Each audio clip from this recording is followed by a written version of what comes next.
Hola mis referentes, bienvenidos a un día más de este especial de Semana Santa.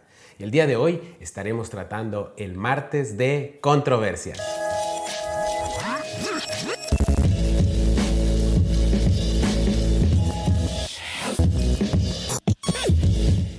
Pues bien, como ya hemos escuchado los días anteriores, el domingo Jesús hizo su entrada triunfal a la ciudad de Jerusalén. El lunes hizo algo bastante importante que fue la limpieza del templo de todos los mercaderes que estaban en el exterior, en el atrio del templo. Pero el día de hoy, el martes, fue el último día en el cual Jesús hizo su aparición pública con enseñanzas, por así decirlo. Y esto lo sabían los líderes religiosos de la época y deseaban que Jesús entrara al templo a enseñar. ¿Por qué? Porque tenían una trampa tendida para él. Pero antes de entrar en esos detalles, queremos ver quiénes eran estos grupos religiosos y de qué se trataba.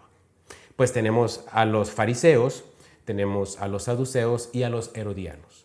Los fariseos eran los maestros de la ley y ellos se encargaban de estudiar y hacer ejecutar al pueblo de Israel, al pueblo de Judá, las leyes que estaban escritas y que ellos controlaban en muchos aspectos. Los saduceos eran básicamente lo mismo, solamente que ellos se centraban únicamente en el Pentateuco y un punto muy diferencial de este grupo es que ellos no creían en la resurrección. Los herodianos, por su parte, eran un grupo político que, eran seguidores de Herodes Antipas, hijo de, Herodes el Grande. Ya saben la historia de Herodes, que al nacer Jesús, él fue ciertamente el que mandó matar a todos los infantes menores de 2 años con la idea de asesinar al nuevo rey también. Entonces ya sabemos por dónde va toda esta historia con este linaje y estos líderes religiosos. Pues bien, estos líderes tenían mucho poder e influencia en el pueblo de Judá, en el pueblo de Israel. ¿Por qué? Porque ellos mantenían un control estricto de lo que debía hacer la población. Y no solamente de eso, también tenían una autoridad moral, una autoridad espiritual y por lo tanto se creían superiores al resto del pueblo. Jesús, por su parte, para ellos, era un revoltoso, era un renegado que estaba de alguna manera haciendo estragos en ese poder, en esa autoridad que ellos querían siempre controlar y tener bajo sus pies y bajo sus manos.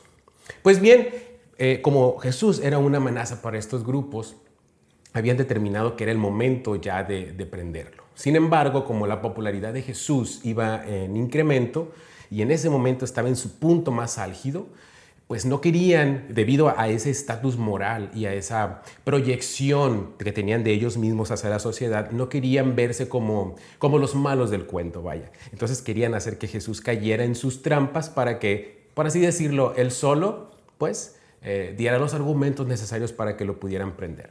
Y vamos a hablar de básicamente dos cosas que sucedieron en el templo. Aunque pasaron muchas, vamos a centrarnos únicamente en dos porque justamente trascienden esas palabras que habló Jesús, trascienden hasta nuestros días. De hecho, vamos a ponerle las citas en la cajita de comentarios de todo lo que sucedió este día para que ustedes puedan ir a la palabra de Dios, a la Biblia, y ahí puedan corroborarlo y leer un poquito más, informarse un poquito más, así como también de los posts pasados también vamos a estar poniendo las citas para que ustedes y de los futuros puedan documentarse más. Pues bien, lo primero que hicieron estos grupos religiosos fue cuestionar la autoridad de Jesús. ¿Tú quién eres? De hecho, siempre cuestionaron la autoridad de Jesús. Desde el principio del ministerio de Jesús, ellos le decían, ¿tú por qué te crees que puedes hablar en el nombre de Dios? ¿Quién te crees que eres que puedes realizar estos milagros? Pues bien, ahora ya estaban decididos no solamente a entender quizás por qué Jesús hacía estas cosas, sino a ponerle un alto. Con este motivo empezaron a cuestionar su autoridad. Y lo hicieron justamente así, preguntándole, ¿con qué autoridad haces tú estas cosas? Bueno, pues Jesús aunque sus preguntas eran muy inteligentes, las preguntas que estos grupos hacían, Jesús pues era mucho más inteligente. Imagínense ponerte al tú por tú con Dios. Entonces, cuando los fariseos le preguntan, ¿con qué autoridad haces estas cosas? Jesús les respondió, ¿con qué autoridad Juan el Bautista hace esas cosas? Como Juan el Bautista tenía un estatus de profeta y muy amado por el pueblo, los fariseos no pudieron responderle. Si Jesús les preguntó, ¿de dónde viene el poder de Juan el Bautista? ¿Dónde viene la autoridad de Juan el Bautista para hacer lo que hace? ¿Viene de Dios o viene de los hombres? o de él, básicamente. Si ellos respondían que de Dios, le daban la razón a Jesús de su propia autoridad, pero si decían que era de los hombres o que él solamente lo profesaba por sí mismo, pues se podían poner en conflicto con el pueblo que amaba mucho a Juan el Bautista. Entonces, en esa trampa que quisieron tenderle con esa pregunta a Jesús, pues bueno, él se la regresó de esa manera y no supieron qué contestar. Como no supieron qué contestar, entonces Jesús tampoco les contestó de dónde venía su autoridad, pues no sabrían entenderla ni dilucidarla, mucho menos aceptarla. Otra de las cuestiones que se puso sobre la mesa en ese momento fue de parte de los herodianos. Como ellos eran más que nada un grupo político, le preguntaron acerca del tributo. Si era lícito tributar a Roma. Esto lo podemos encontrar en Mateo capítulo 22, del versículo 15 al 22.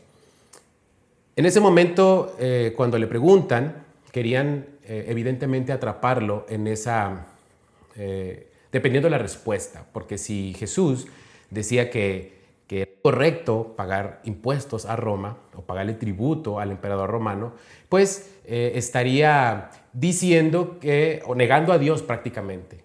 ¿Por qué? Porque para los judíos y para nosotros los cristianos, pues Dios es el único rey que tiene autoridad sobre este mundo.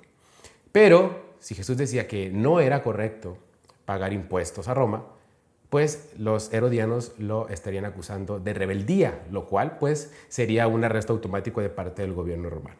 Jesús lo sabía esto perfectamente. Y la respuesta a esta pregunta fue la siguiente. Pidió a alguno de los presentes que estaban ahí, me imagino que alguno de los herodianos que le preguntó, le pidió una moneda del curso legal de ese momento. Entonces ellos le pasan una moneda y sosteniendo su moneda en la mano les pregunta de quién es el rostro que está en esta moneda. Y ellos le responden, es de César. Pues bien, les dijo Jesús, como el rostro de esta moneda es de César, esta moneda pertenece a César. Así que hay que darle a César lo que es de César y a Dios lo que es de Dios. Evidentemente los dejó estupefactos y sin palabras, pero algo que también hizo Jesús al salirse por la tangente, por así decirlo, o responder de una forma tan maravillosamente inteligente, pero también fue para nosotros establecer una doble nacionalidad como hijos de Dios. ¿Por qué doble nacionalidad? Porque bueno, como nacidos en un país, en una sociedad en específico, en este caso que nosotros somos mexicanos, nosotros tenemos la nacionalidad mexicana y debemos de pagar esos impuestos y servicios que el Estado nos proporciona, pues para poder gozar de los beneficios que el mismo gobierno tiene para la población. Sin embargo, como residentes eternos de la nación de Cristo, como hijos de Dios, pues lo que debemos hacer es comportarnos de la manera que Dios nos pide para poder ser aceptados en su reino. Entonces nosotros tenemos dos nacionalidades, la terrenal y la eterna, la espiritual. El cuerpo pues vive aquí, pero nuestro espíritu es de otro mundo. Entonces esas implicaciones dejaba Jesús también con sus respuestas y con sus enseñanzas. Y la última que quiero mencionar es porque los fariseos le preguntan a Jesús cuál es el más grande de los mandamientos.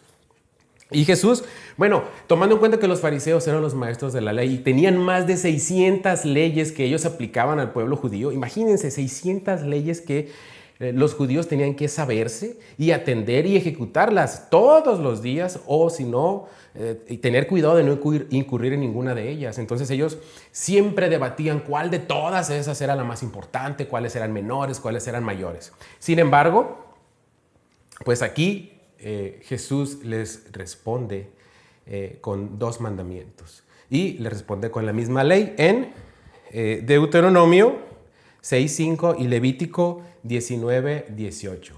Y el primero dice, amarás al Señor tu Dios con todo tu corazón, con toda tu alma, con toda tu mente, con todas tus fuerzas. Y el segundo mandamiento es igual de importante y semejante a este, amarás a tu prójimo como a ti mismo. Pues bien, después de que se diera esta sesión de preguntas y respuestas en el templo, pues ahora venía la de Jesús.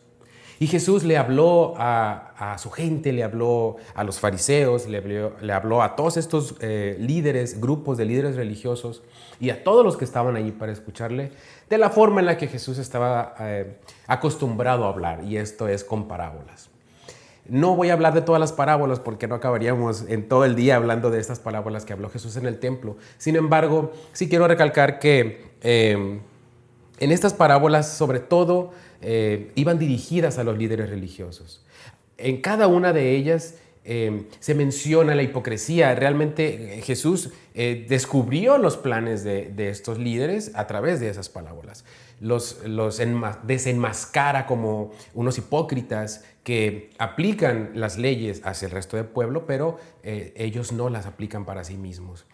Se pasean por las calles estos líderes fariseos y saduceos, incluso con pedazos de papel pegados en la frente y en los brazos y en diferentes partes del cuerpo donde tenían partes de la ley, como para que el resto los viera de que eran los más santos, los más...